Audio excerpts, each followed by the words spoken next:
ইসলামী আন্দোলন ৩ দিনের কর্মসূচি প্রকাশ করেছে। বাংলাদেশ খেলাফত মজলিস ও জামায়াতে ইসলামীর পর পিআর পদ্ধতিতে জাতীয় নির্বাচন সহ ৫ দফা দাবিতে ৩ দিনের কর্মসূচি ঘোষণা করেছে ইসলামী আন্দোলন বাংলাদেশ।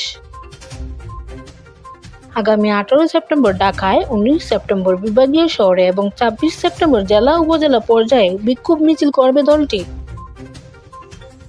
সোমবার ১৫ সেপ্টেম্বর দুপুরে রাজধানীর পল্টনে দলের কেন্দ্রীয় কার্যালয়ে সংবাদ সম্মেলনে এ কর্মসূচির ঘোষণা দেন ইসলামী আন্দোলন বাংলাদেশের আমির মুফতি সৈয়দ মোহাম্মদ রেজাউল করিম। এ সময় সরকার পিআর পদ্ধতিতে নির্বাচনের ঘোষণা না দিলে সমমনা দলগুলোকে নিয়ে আন্দোলনে নামার হুঁশিয়ারি দেন তিনি। সংবাদ সম্মেলনে ইসলামী আন্দোলন বাংলাদেশের ৫ দফা দাবি তুলে ধরা হয়। দাবিগুলো হলো: ১.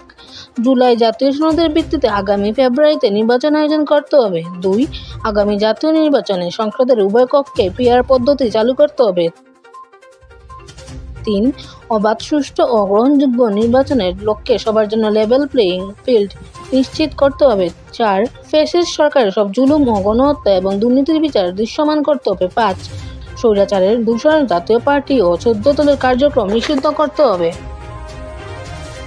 মুফতি সৈয়দ রেজাউল করিম বলেন, কেবল নির্বাচন ও ক্ষমতার পালাবদলের জন্য জুলাই অভ্যুত্থান হয়নি। দেশকে স্থায়ীভাবে স্বৈরতন্ত্রের কবল থেকে রক্ষা করতে মৌলিক সংস্কার ছিল উদ্দেশ্য।